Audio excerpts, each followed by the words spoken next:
The fall of the 2020 Houston Rockets.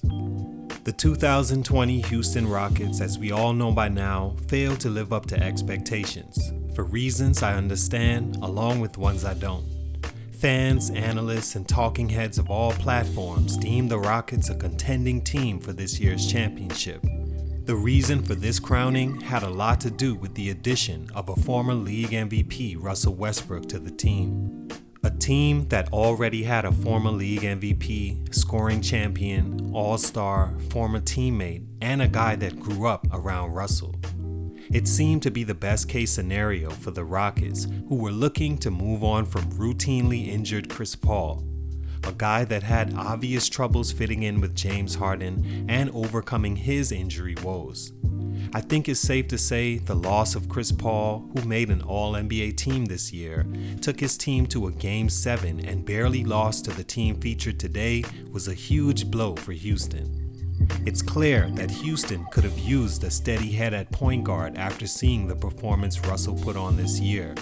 So what happened that led to this sudden crash for allegedly one of the best teams in the league? Here's 3 reasons the Houston Rockets' growth was stunted. It's your boy JC, Stunted Growth. Ash, get it, man. Stunt number 1, DAntoni. News broke from the Rockets days ago that Mike D'Antoni is choosing not to return to the team next season. A move that feels all too, we'll give you a chance to say, face-ish. I can't take away from the things D'Antoni has done in the league and internationally, but a lot like my last LA Clippers feature, I can't help but feel he's a bit overrated as a coach. Although he's not held in the same class as Doc Rivers, expectations for him are on the same level. Franchises over the years always have a coaching job for him, mostly in the head coaching seat, but year after year, he fails to live up to the billing when his teams have the roster to be better. 3 out of 4 losing seasons with the Knicks, 1 out of 2 losing seasons with the Lakers and Kobe Bryant, the losing season coming with him as a head coach, opposed to the winning season with him as an assistant. And with the Rockets, we're all up to speed of the disappointing job his teams have put forth over the past 4 years. He's had a winning season every year in Houston, so that should be pointed out, but failed to make the right adjustments, build on weaknesses of the team during the season, and signed off on trades that shot his team in the foot, all in the name of experimenting. Imagine me coming to the park with a 6'6" shooting guard, 6'9" small forward, 7-foot power forward, and center.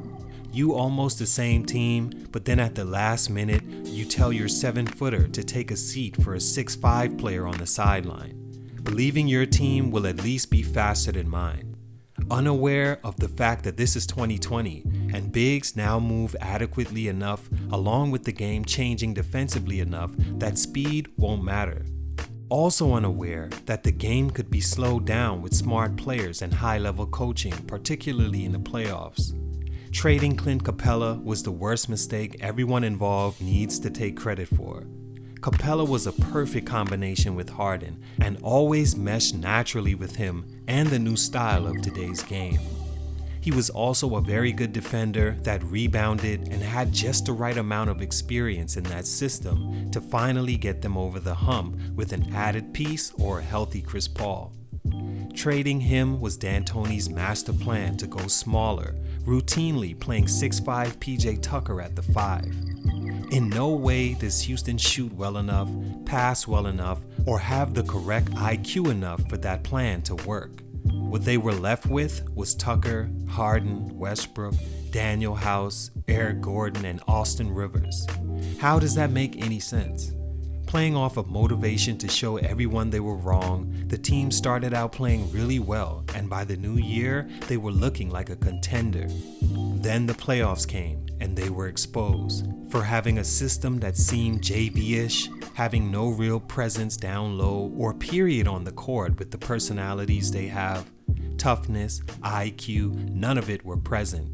The Lakers versus Rockets in the second round has to be one of the most one-sided playoff series I ever seen, with one team clearly out-coaching, outwitting, out-harding, out-adjusting, and emotionally outplaying the other team.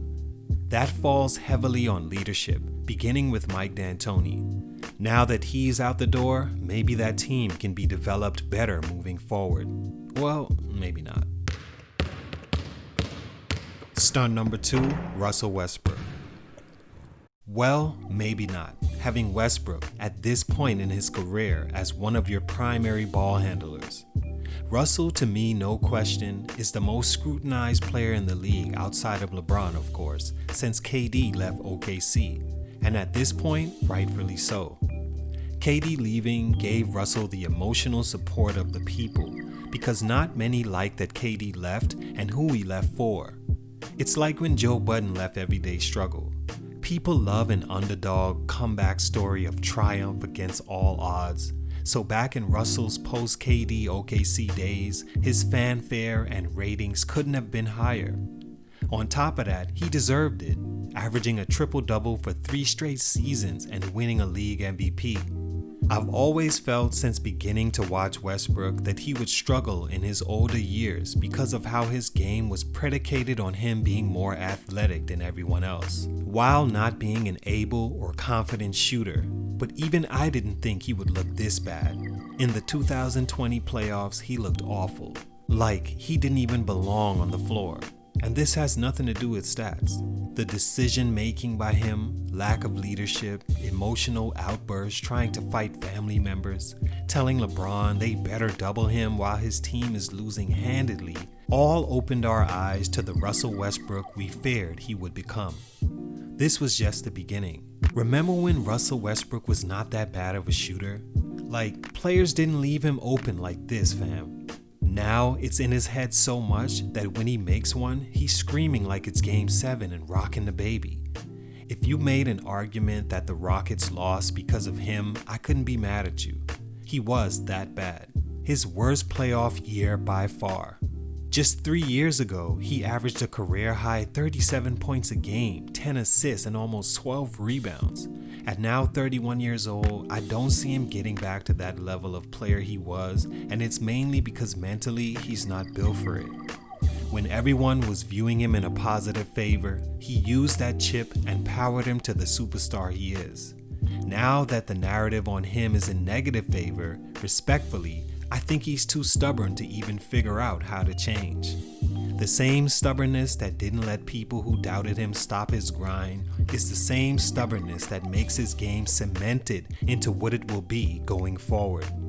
It's safe to say he was not a good fit for this team, especially if they don't get a big he can play with. Maybe with D'Antoni gone and a new system in, he can flourish again.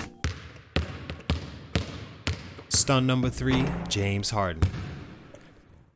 James Harden has been averaging at least 29 points a game in the regular season for the last 5 years, with a season high of 36 points a game in 2018-19. And every playoff in that span, his scoring numbers, which are his best trait, have declined significantly.